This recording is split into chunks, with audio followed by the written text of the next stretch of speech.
How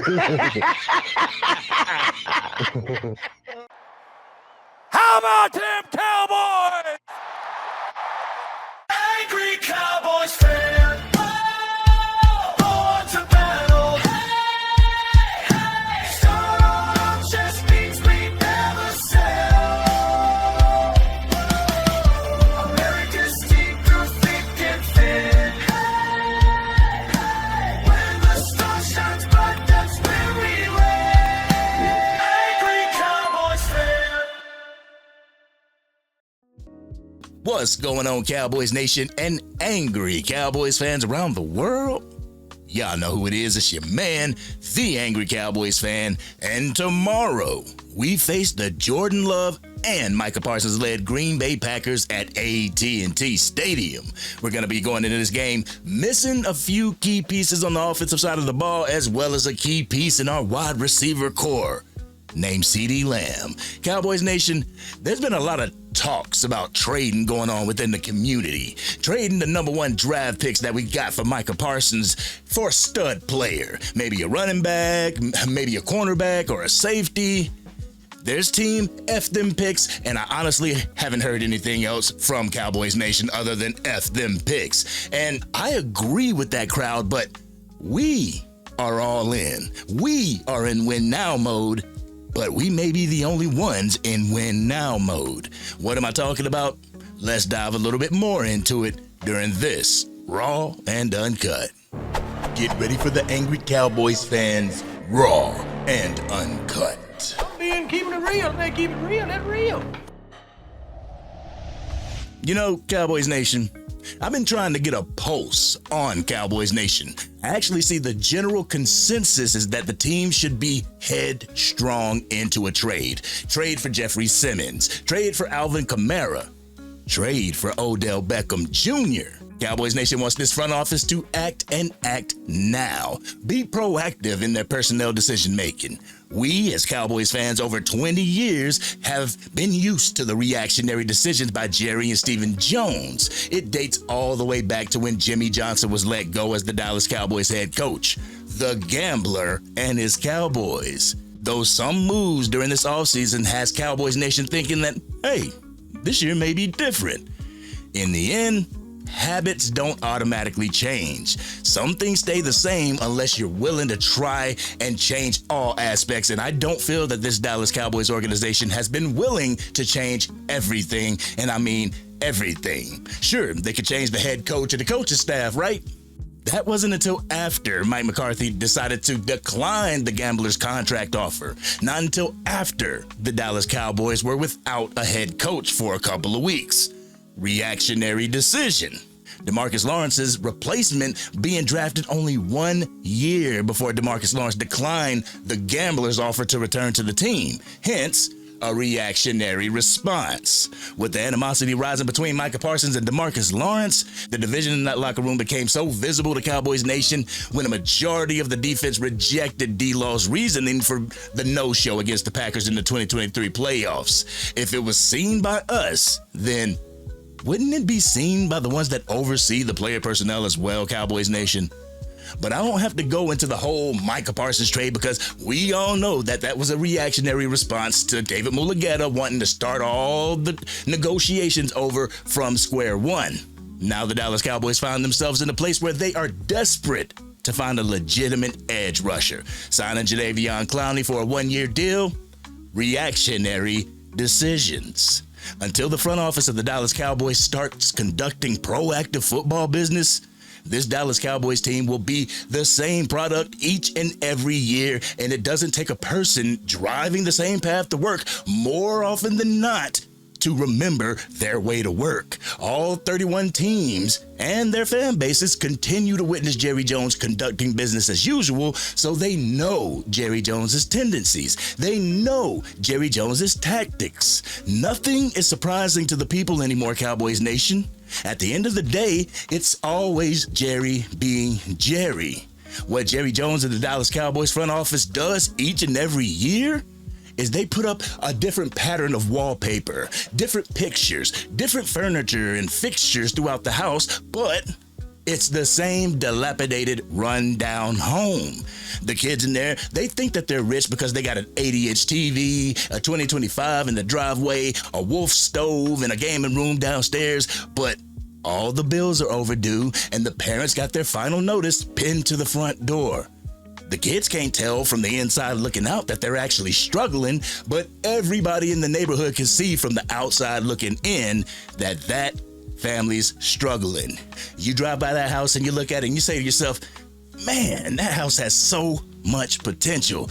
But you see the grass is overgrown 2 feet. The walkways disappeared under the grass that's grown 2 feet. A window's busted out and replaced with plyboard. You just want to go up there and you want to cut the grass, but the owner always comes out and says, go away. I got this. I say that to say this, Cowboys Nation.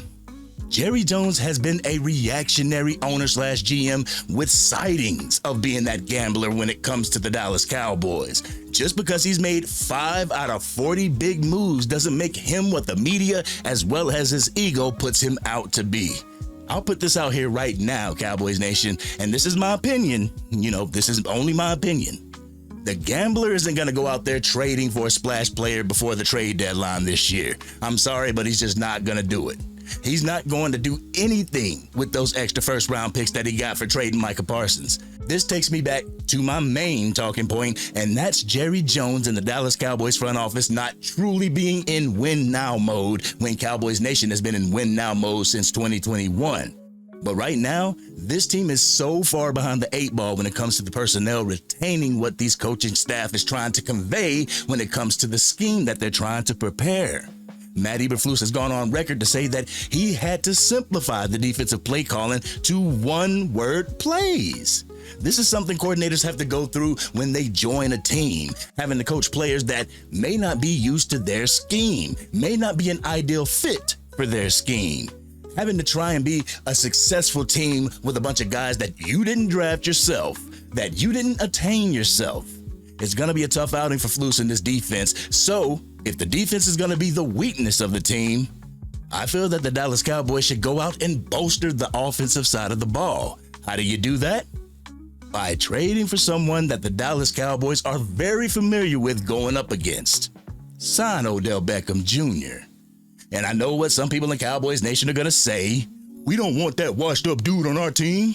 Well, the reason why I say that the Dallas Cowboys should bring in OBJ for a cup of coffee is 1, the injury to CeeDee Lamb.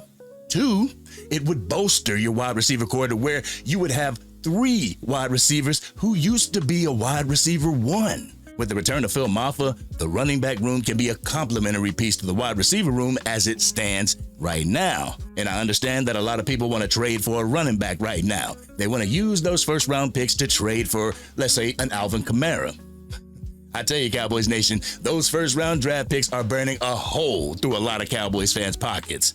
But by acquiring Odell Beckham Jr., you get to sign a player to the vet minimum while keeping those picks to be able to fortify the defensive side of the ball through the 2026 draft. You would retain both picks while not having to use said picks for an offensive weapon. The Dallas Cowboys can turn around and draft an edge rusher with their first-round pick and then either a linebacker or a one-tech defensive tackle instead of worrying about a weapon with that second first-round pick. If you sign OBJ to a 2-year contract as well as extend George Pickens, you are only missing a running back and a right tackle, which can be picked up with a 2nd round or a 4th round pick. I truly believe this would help our team to be able to compete this year while being able to fortify the team for the immediate future. But to keep it a buck, I mentioned this whole hot take on X. I mentioned it on X the other day. The Dallas Cowboys should sign Odell Beckham Jr., and look what was posted about 12 hours after I said that.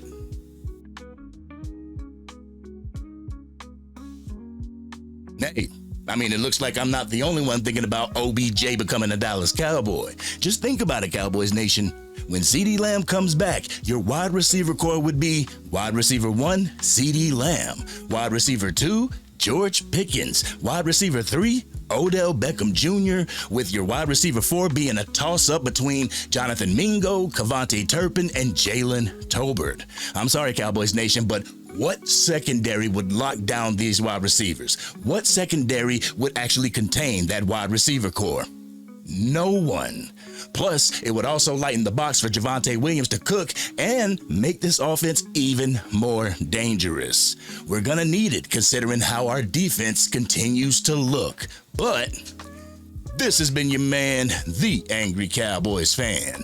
Cowboys Nation, what do you feel about my take on bettering the Dallas Cowboys team? Do you feel that Jerry Jones will use those first-round draft picks this year?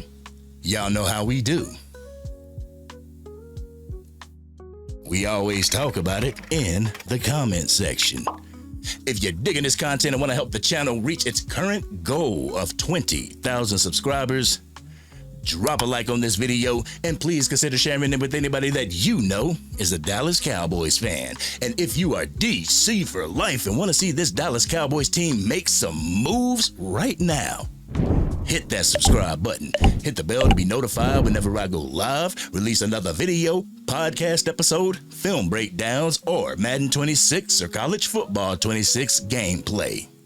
I honestly feel that this Dallas Cowboys team should take this opportunity to bolster their offensive side of the ball without using any draft capital this year. Sure, I agree with those picks, but I'm also trying to look at this entire situation through the eyes of Jerry Jones. Do you really think Jerry Jones is going to burn those first round picks before the trade deadline?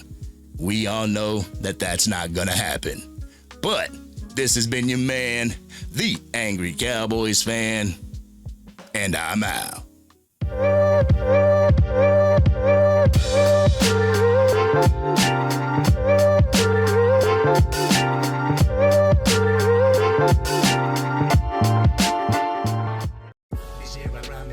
Dang, Angry Cowboys fan, you done made it through the entire video.